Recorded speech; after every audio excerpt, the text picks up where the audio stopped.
Баршаңызға сәлем достар, менің каналыма қош келдіңіздер. Бүгін сіздерге өте дәмді дімляманың рецептісін ұсынамын. Менімен бірге дайындаңыздар.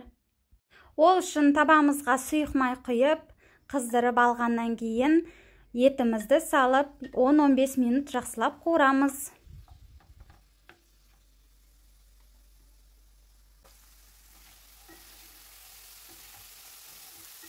Суы тартылып қуырылған еттің үстіне дәміне қарай тұз сеуіп, жақсылап араластырамыз. Одан кейін видеода көрсетілгендей пиязымызды бетіне қойып шығамыз. Барлық көкөністерді қалауларыңызша ірі қылып турап алуларыңыз қажет.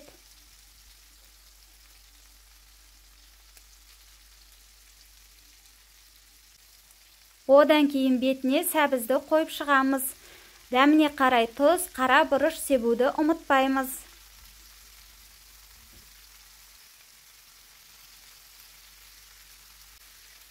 Одан кейін болгар бұрышын турап саламыз.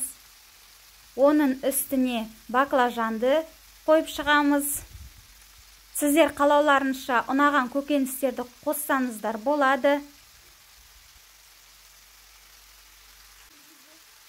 Үстіне шым-шым тұз себеміз, қара бұрыш себеміз. Одан кейін картобымызды үстіне қойып шығамыз.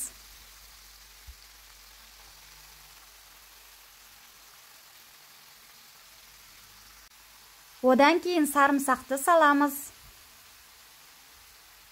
Бетіне 40 қабатты жауып шығамыз. Мен Пекин 40 қабатын қолдандым.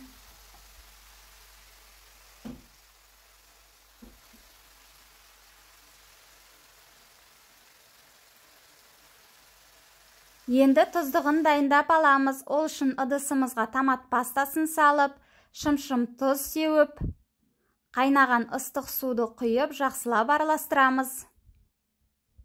Осы тұздығымызды тамағымыздың бетіне құйып, табамыздың бетін жауып, шамамен 1 сағат 10 минуттай баяу отта пісіріп аламыз.